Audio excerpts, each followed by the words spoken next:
Bonsoir, nous sommes le mardi 15 novembre 2022, vous regardez À l'air libre, l'émission d'actualité de Mediapart. Bienvenue, ce soir on parle du secteur de la pêche industrielle et de la façon dont les lobbies européens réussissent à peser sur la décision publique en dépit de la biodiversité. Nos invités dénoncent le cas d'une fonctionnaire passée dans le camp des lobbyistes alors même qu'une négociation est en cours à Bruxelles pour réécrire le règlement de contrôle de la pêche européenne, notamment celle du thon albacore dans l'océan Indien dont le stock est à un niveau critique.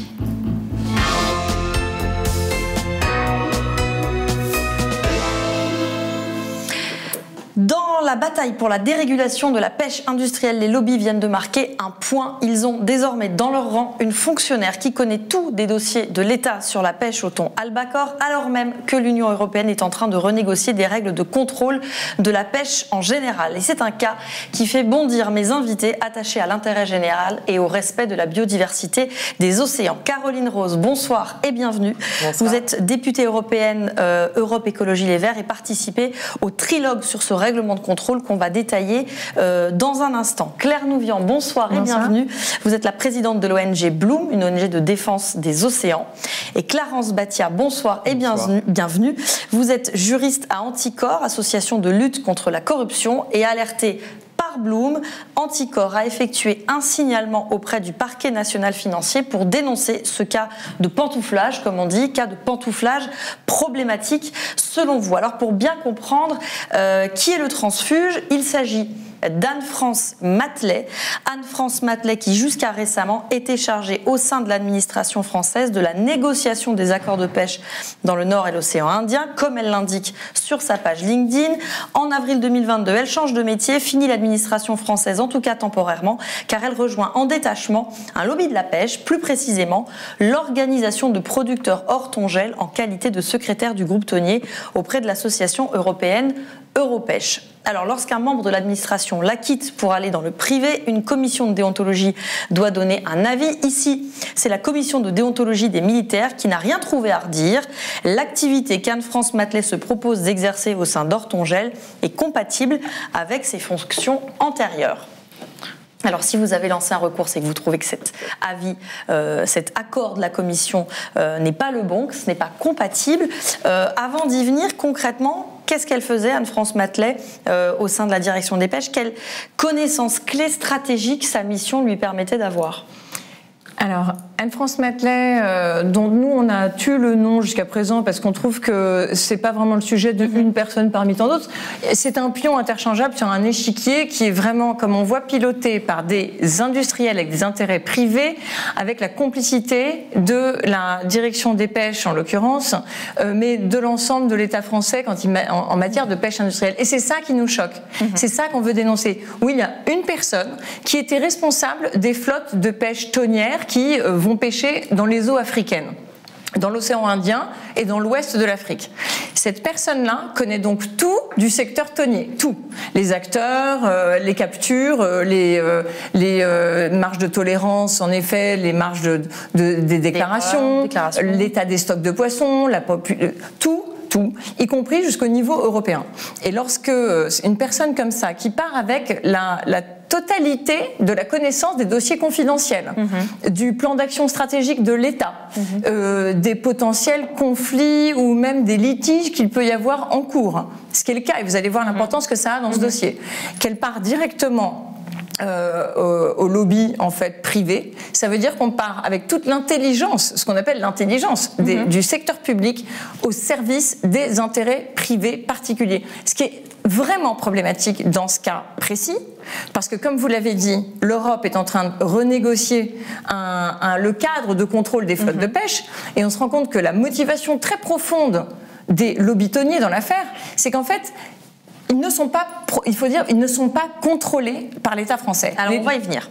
Et voilà, parce que ils sont pas contrôlés. Je vais vous raconter ça. En gros, ils ne sont pas contrôlés. On va le faire pour rentrer par étapes, on va dire, dans le dossier.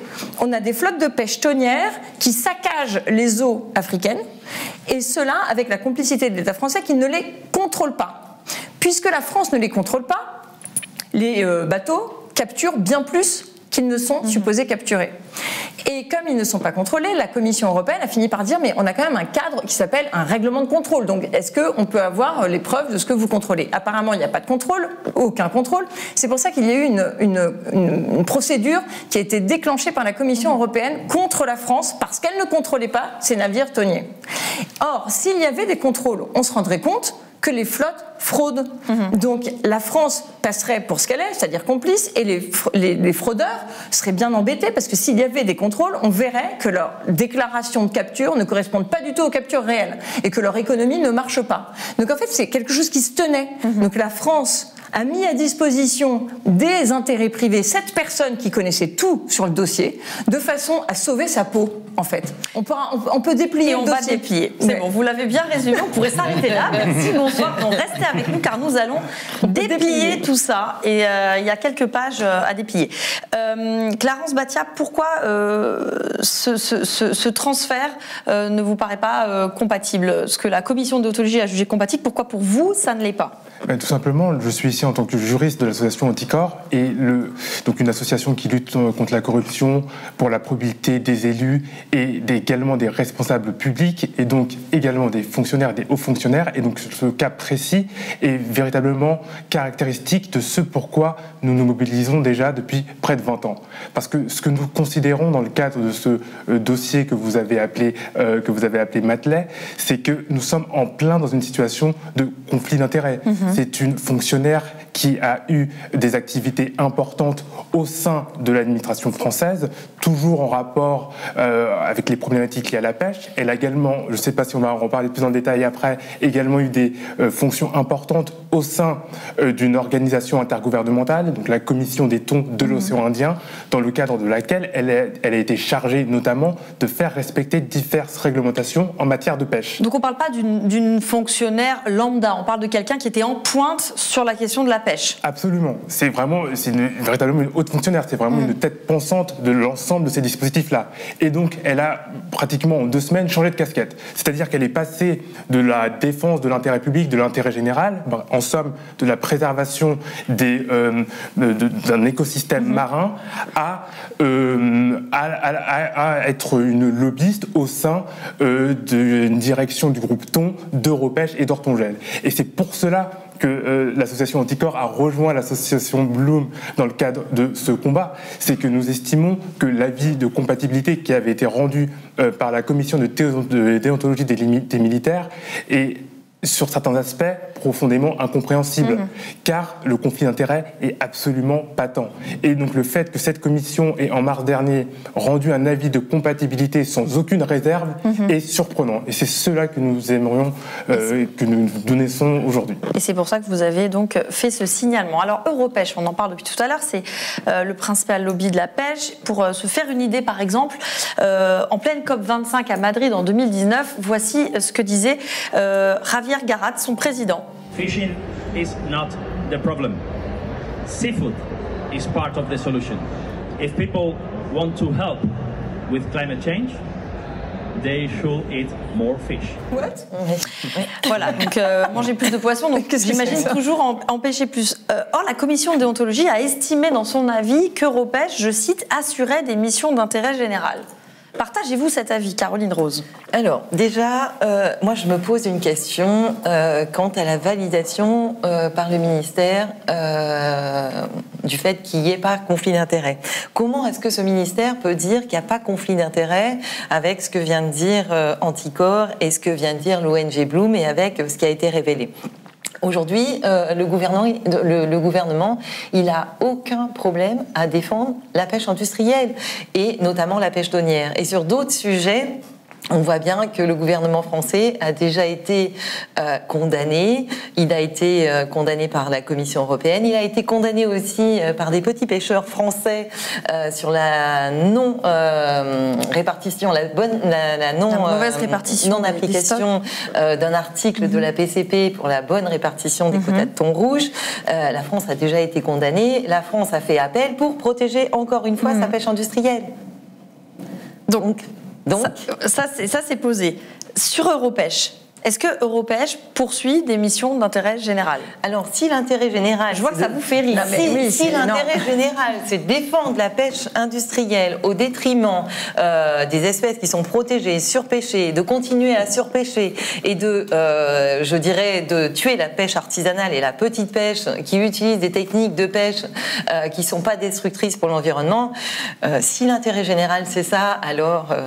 Pardon, faisons de la pédagogie. Qu'est-ce qui est problématique avec la pêche industrielle pour la biodiversité? Alors, on a si je prends l'exemple du thon, on a déjà des techniques de pêche qui sont non sélectives, on a une surpêche, on a des problèmes avec les marges de tolérance, on a une répartition des quotas. Si je prends le thon rouge pour la France, sur les quotas de thon rouge, on a 88% des quotas qui sont donnés à la pêche industrielle, 12% à la petite pêche. Il y a déjà un problème et une aberration quant à la répartition des quotas par rapport à la pêche industrielle. Aujourd'hui, la pêche industrielle, elle surpêche, elle détruit les fonds marins, elle utilise des techniques de pêche qui ne sont pas sélectives, qui détruisent la biodiversité marine. Par exemple, la pêche à la Seine. Alors justement, je ne comprends pas non plus pourquoi le gouvernement français a détruit et combattu mon amendement sur la Seine démersale, alors qu'on a les pêcheurs français qui demandaient l'interdiction de cette technique de pêche. Encore une fois, là, le gouvernement français a autorisé et a continué à autoriser cette technique de pêche. Peut-être qu'on peut montrer si on a des images de pêche à la Seine, d'ailleurs, qui viennent d'Ortongel. Voilà, ce sont des techniques de pêche avec des très grands filets qui s'étendent parfois sur plusieurs kilomètres carrés et qui pêchent de façon très rapide, brutale et indiscriminée toutes sortes de poissons qu'on doit et qu'on ne doit pas pêcher. Alors il faut bien... alors il y a deux...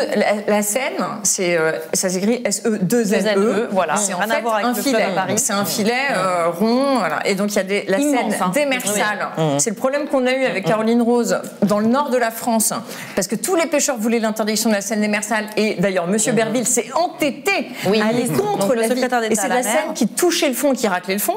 Et là, on parle de Seine tournante, c'est-à-dire la méthode de pêche qui est déployée dans l'océan Indien, par exemple, et en Afrique de l'Ouest, pour attraper les thons. Mais les thons, il faut savoir qu'aujourd'hui, on attrape des thons parce qu'on les agrège. Il se trouve que les thons s'agrègent naturellement sous des objets flottants. Mais ça existe depuis toujours. Donc avant, ça pouvait être des cadavres de baleines ou une énorme bûche ou un tronc d'arbre qui flottait. Et en fait, les pêcheurs ont remarqué que les poissons, naturellement, se mettaient sous ces objets flottants.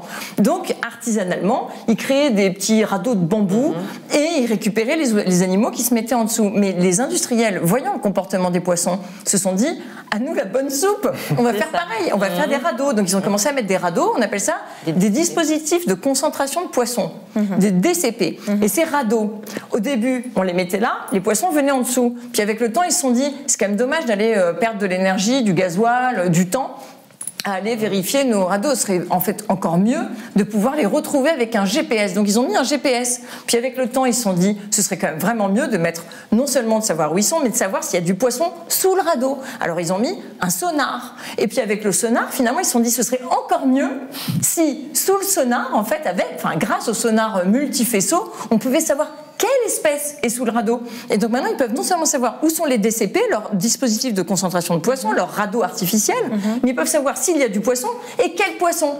Et donc, c'est tellement formidable qu'en fait, il faut se représenter qu'un capitaine de pêche à la pêche thonière industrielle dans l'océan Indien, c'est quelqu'un qui regarde un écran et joue aux jeux vidéo.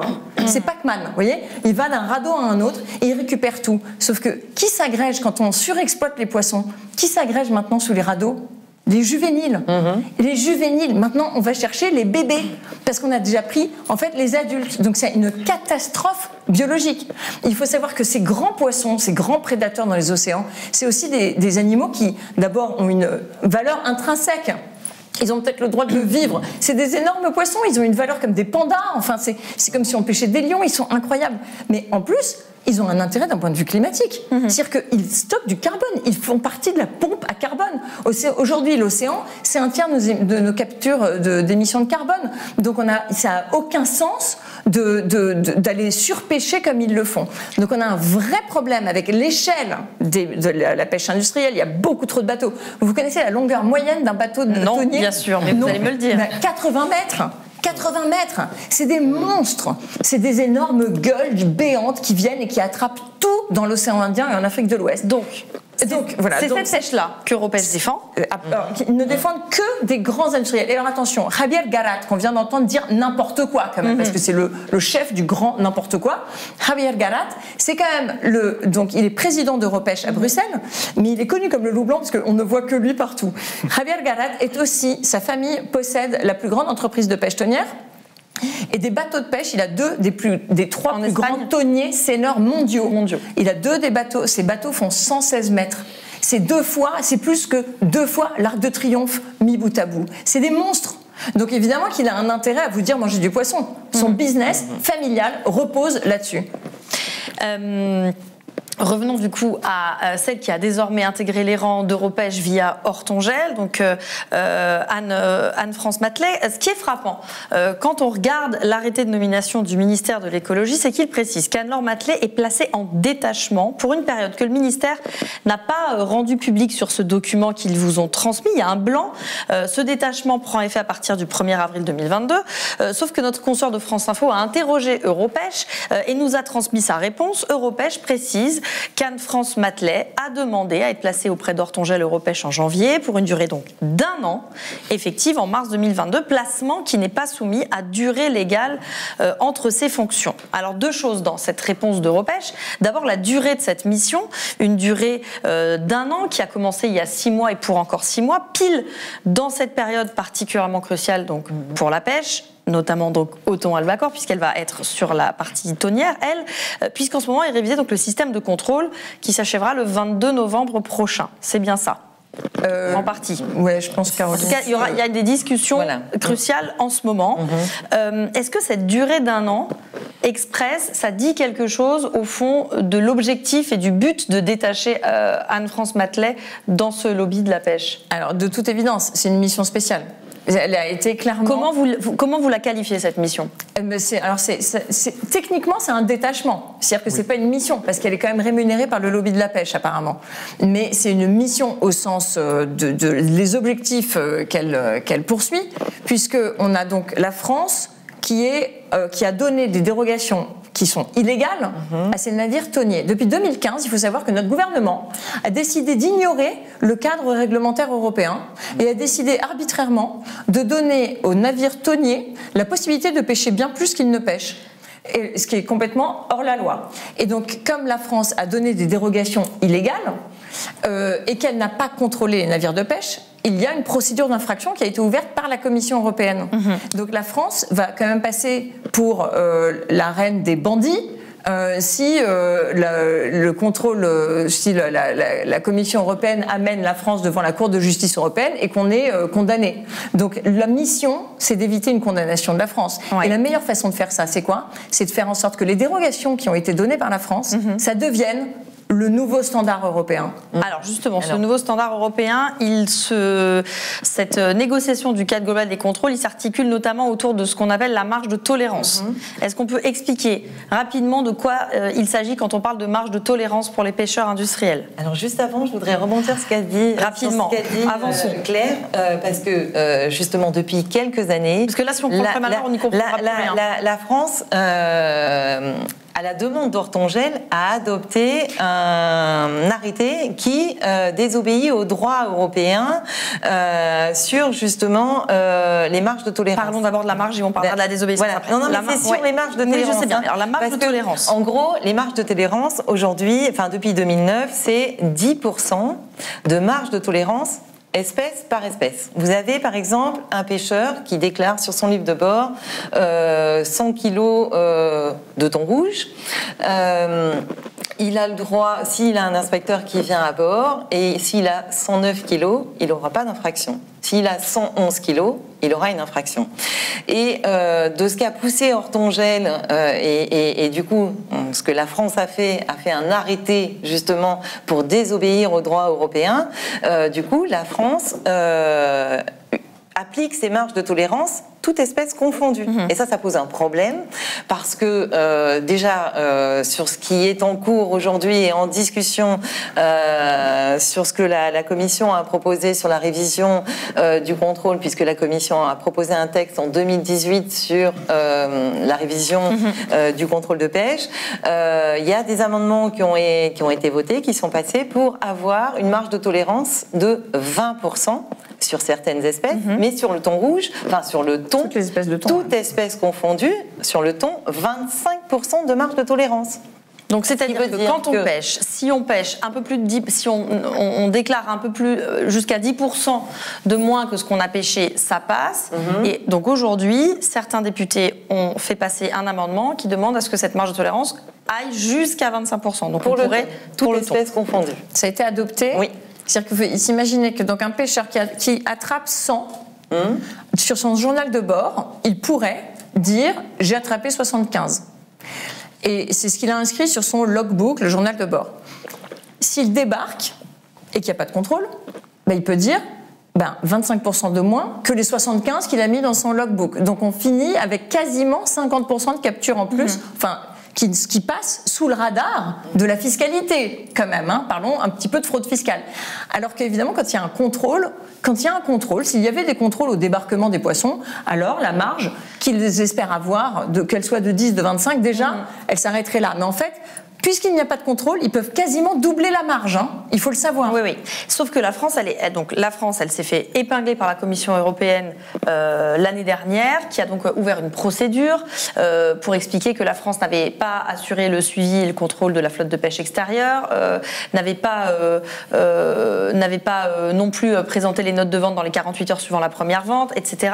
Et puis la Commission européenne a précisé aussi, je la cite, que la France n'assurait pas les contrôles des documents automatiques et systématiques nécessaires, etc. Toujours est-il que donc la Commission a conclu que cette absence de contrôle approprié des activités de la flotte française peut conduire au non-respect des quotas de capture et à la surpêche, avec des conséquences sur la durabilité des stocks de poissons concernés. Ça, on l'a dit. Aujourd'hui, dans les discussions, la France défend-elle l'augmentation de la marge de tolérance de 25% ou de 10%? 10% non discriminé. Par marée. Voilà. Ce qui permet de tricher sur les... tricher surtout sur les espèces qui sont sous-quota. Parce qu'en fait, il y a les espèces se portent vraiment mal. Donc là, c'est là qu'on revient à Anne-France Matelet, puisque le thon albacore est sous-quota. Oui.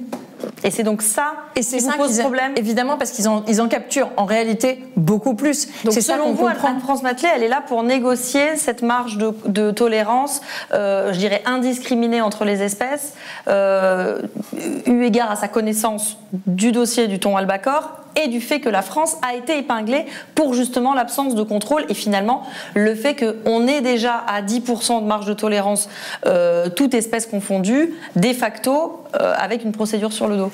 Oui, c'est-à-dire qu'en fait, c'est toujours le problème qu'on a avec tous nos dossiers, ils sont tellement techniques, en général les gens se mettent à dire je vais regarder un truc plus rigolo, mais en fait... Je crois que j'ai compris. Ouais, vous avez compris. Mais c'est très compliqué. On est clair. Mais c'est vrai que c'est compliqué cette histoire de marge de tolérance, il n'y a pas de problème. En gros, ce qu'on peut dire en résumant, et là on est vraiment sur notre fait, c'est que quoi qu'il arrive, déjà 10% c'est très élevé. À l'origine, il faut savoir que la Commission européenne, il y a des années, il faut savoir qu'il y avait évidemment une réforme il y avait le règlement de contrôle qu'on a actuellement, il date de 2009, c'est celui qui est encore en vigueur.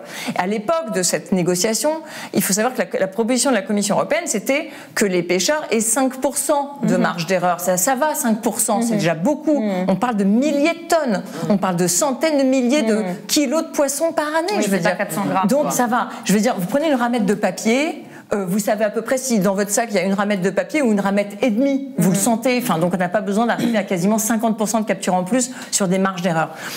Et donc, en gros, ils sont en train de créer un système, que ce soit les 25% ou 10% par marée par rapport à par espèce, parce que c'est compliqué, je ne sais pas si on a besoin que nos auditeurs deviennent des experts du sujet. Non. On a besoin de comprendre que dans les deux cas, c'est la peste ou le choléra. C'est-à-dire que dans les deux cas, on permet une augmentation massive de la surpêche et on permet de créer un cadre légal qui encourage en fait de pêcher beaucoup plus que ce qui est supposé être pêché. Ça veut dire qu'on ferme les yeux sur la fraude réelle qui a déjà lieu.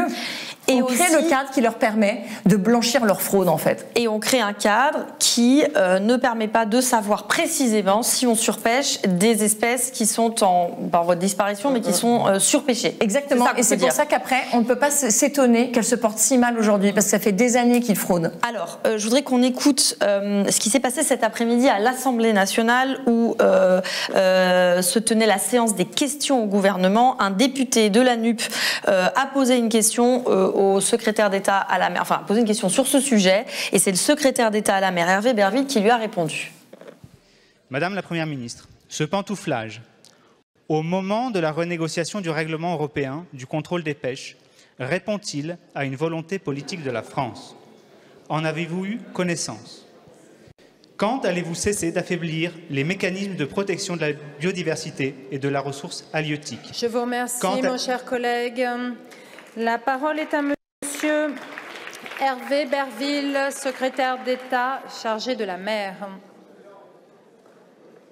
Merci beaucoup, Madame la Présidente, Mesdames et Messieurs les députés, Monsieur le député Jérémy Yordanov. Alors, vous évoquez plusieurs sujets. Le premier, d'abord, celui de la volonté du gouvernement de défendre à la fois la préservation des océans et en même temps de défendre nos pêcheurs, parce que pour l'enjeu de la souveraineté alimentaire, nous avons besoin d'avoir des pêcheurs, et c'est pour ça qu'on a eu une volonté affichée très forte de soutenir notamment nos pêcheurs face à l'augmentation du prix du carburant, avec les aides carburant qui s'élèvent à plus de 40 millions d'euros. C'est pour soutenir nos petits pêcheurs, c'est pour soutenir la souveraineté alimentaire de notre pays. Ensuite, vous évoquez un sujet très précis, celui au fond, en effet, vous l'avez évoqué, de la marge de tolérance. Contrairement à ce que vous avez dit, la France ne soutient absolument pas une marge de tolérance à 25%. En effet, la France, comme d'autres pays, a été mise en demeure par la Commission européenne de respecter un certain nombre de choses. Ça arrive dans d'autres domaines. Nous le faisons. Nous sommes en train de travailler avec tous les acteurs pour le faire. Ce que nous portons avec le Parlement européen, avec d'autres pays membres de l'Union européenne, c'est au fond d'avoir dans ces contrôles une marge de tolérance de 10%. Pourquoi? Parce que quand vous pêchez du thon, vous devez le congeler directement en raison des fortes chaleurs. Et donc, nous demandons d'avoir, au fond, du bon sens, du pragmatisme et de mettre en place ces 10% qui vont de pair avec la mise en place obligatoire de caméras sur les navires. Et nous avons là la politique dans l'espace maritime mondial la plus stricte de préservation des océans, de la préservation de la ressource halieutique. Et puis, vous évoquez le sujet d'une administratrice des affaires maritimes qui, là, est allée travailler non pas pour un lobby, comme vous le dites, mais pour une association qui emploie des entreprises françaises et des marins françaises.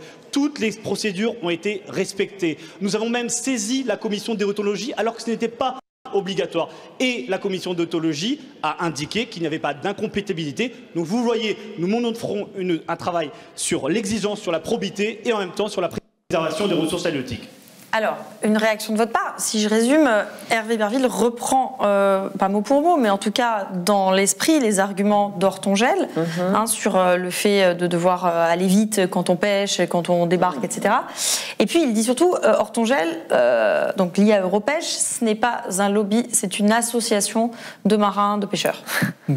Alors là, moi, je réagis. Ça vous fait même rire.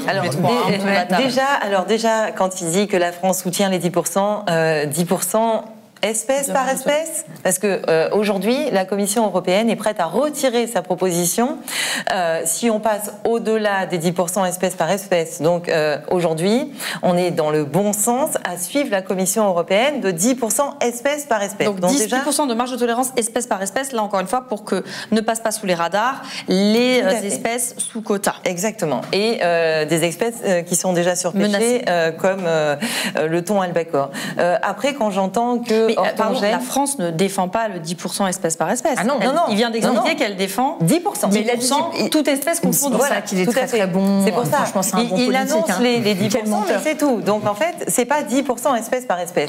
Ce que la Commission européenne défend et ce que la Commission européenne annonce, c'est qu'elle retirera sa proposition de texte si c'est pas 10% espèce par espèce. Retirer la proposition de texte, ça veut dire que c'est la fin de toute la négociation. C'est ça. Et que donc on reste à quoi? Alors on reste au règlement de contrôle actuel. Qui est que la Commission espèce par espèce. Oui, parce que la Commission est à l'initiative des propositions législatives, mais quand dans une négociation il se passe quelque chose de si grave qu'elle décide par exemple de retirer sa proposition, ça veut dire que ça tue toute la négociation. Mais pourquoi Donc, c'est problématique elle en arrive de tuer rarement la là. négociation, puisque de toute façon, aujourd'hui, on est sur 10% espèce par espèce. Et la Commission européenne propose la même chose, propose de ne pas bouger. Ça, c'est sur le règlement qui est actuellement en vigueur. Voilà, Sauf que la position qui a été adoptée par le Parlement, c'est 25%, c'est-à-dire que ça se traduit en quasiment 50% de capture de plus dans l'eau.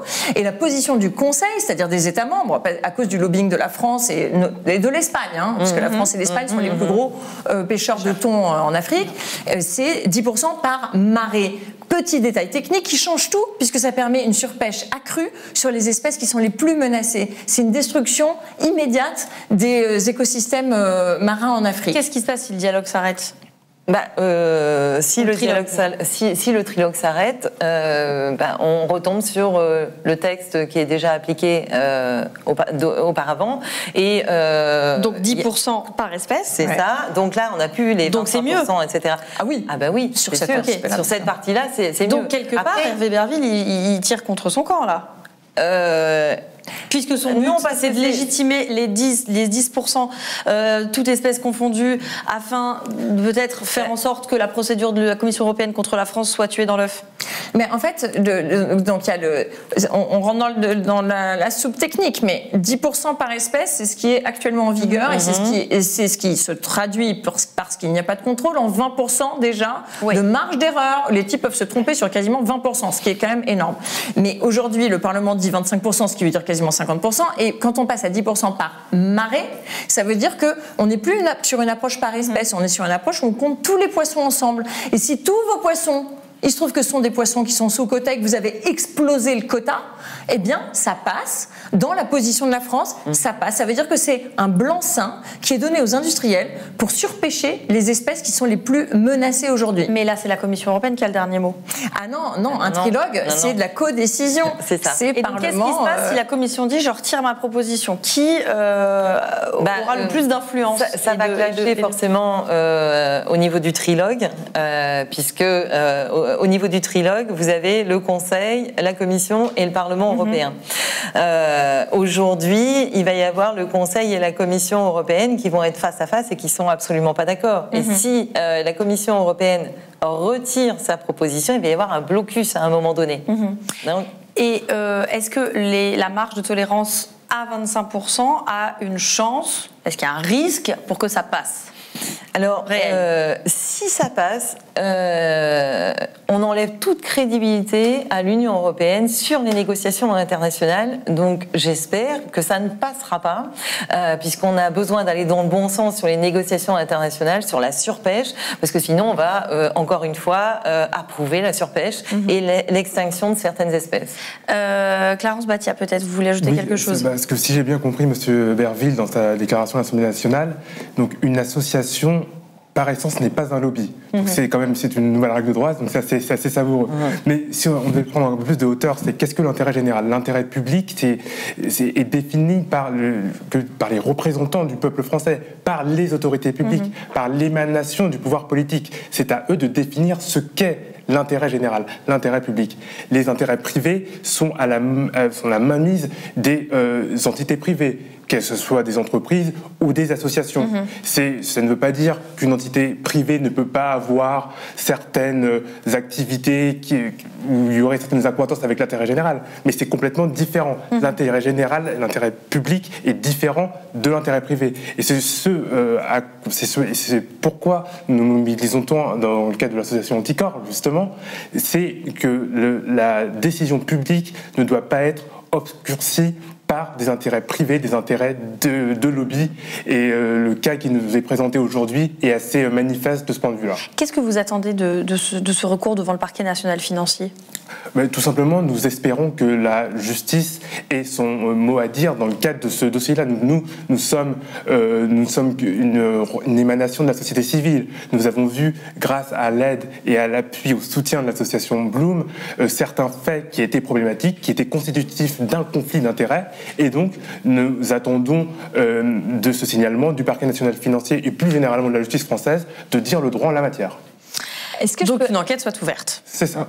Est-ce que je peux ajouter que juste récemment, il y a un think tank qui s'appelle Influence Map qui a en fait un classement des lobbies à Bruxelles qui sont les plus destructeurs de la norme environnementale.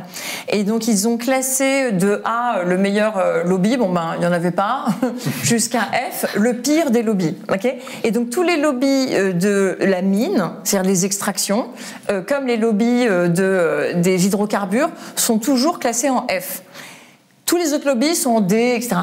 Europêche était le lobby qui était le plus mal classé des lobbies qui ne soient pas des lobbies hydrocarbures. Ils ont eu une note de E-. C'est-à-dire qu'ils sont à une demi-place du pire classement possible parce qu'ils ont évalué toutes les positions qui étaient celles de ce lobby de la pêche industrielle qui est un pur lobby, mais c'est le lobby même, s'il fallait en prendre un, c'est le lobby parfait. Ils ont regardé les positions et c'est toujours des positions qui vont contre la défense de l'environnement, contre la défense de l'intérêt général, contre des positions qui iraient pour justement une norme accrue en faveur du climat, de la biodiversité, etc. Donc ils ont vraiment fait une évaluation de centaines de positions, c'est quelque chose d'assez sérieux. Alors justement sur le lobby, Claire Nouvian, votre ONG, donc Bloom, ainsi que CEO, qui est l'Observatoire des lobbies en Europe, dépose demain une plainte contre Ortongel Europêche au registre de la transparence de l'Union européenne. Qu'est-ce que vous en attendez? Qu'est-ce que vous pointez? Parce que les lobbies sont à leur place. Qu'est-ce qu'ils ont mal fait, là, finalement? Eh bien, ce qu'ils ont mal fait, c'est que d'abord, comme dirait Anticor, c'est qu'il y a quand même un recruteur. Le recruteur n'est pas censé ignorer la loi. Donc, s'ils sont allés pêcher ce gros poisson qui était bien intéressant pour eux... Interdit de faire tout ça. C'est une blague trop facile, mais c'est pas grave. Eh bien, ils sont quand même allés chercher ce poisson qui était drôlement intéressant pour eux, ce poisson pilote pour détruire la norme environnementale européenne.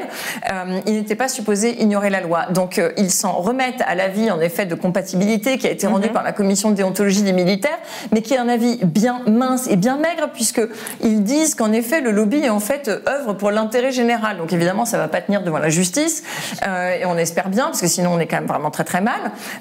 Et ils n'étaient pas supposés recruter une personne avant, sans respecter ce délai de 3 ans. D'une part. Par ailleurs, quand ils vont devant les représentants des électeurs européens et puis des citoyens européens au Parlement européen pour faire du lobbying et adopter des marges délirantes qui leur permettent des marges d'erreur délirantes de la surpêche à un niveau qui est incroyable, ils omettent de dire la vérité. La France a fait du lobbying en oubliant de dire qu'elle avait une procédure d'infraction qui était ouverte contre elle et qu'en fait elle jouait sa crédibilité.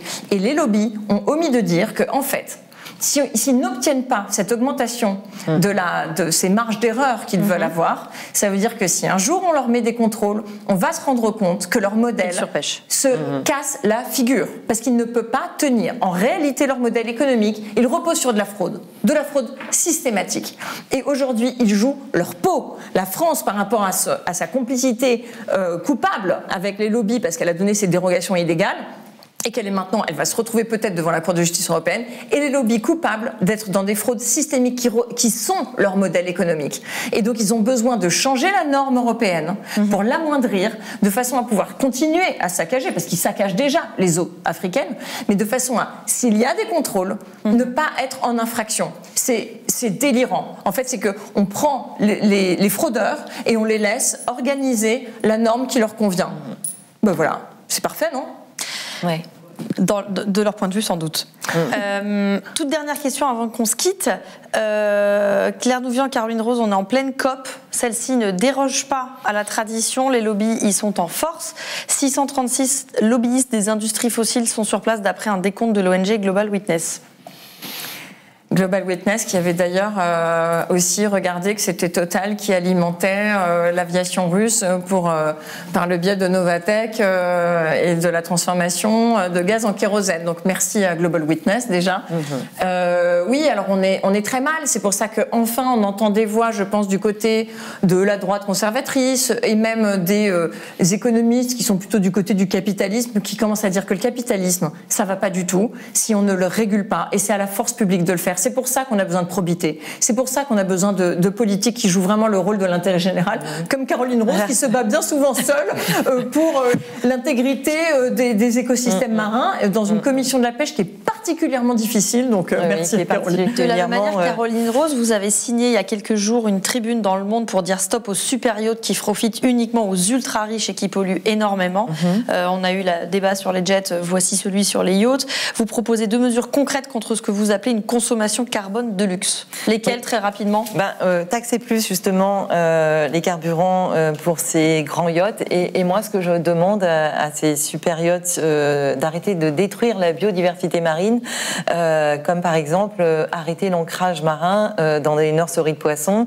Dans ma région, j'ai de la Posidonie, et quand on voit un grand yacht... Votre région, c'est laquelle? PACA. PACA, donc le sud de la France. Donc sur les îles de l'Érins, on a ces super yachts qui arrivent tout l'été et qui ancrent, et quand ils remontent l'ancre, ils arrachent totalement la biodiversité, ces nurseries de poissons, et on tue ces juvéniles, et on n'offre plus ces possibilités de reproduction à ces poissons.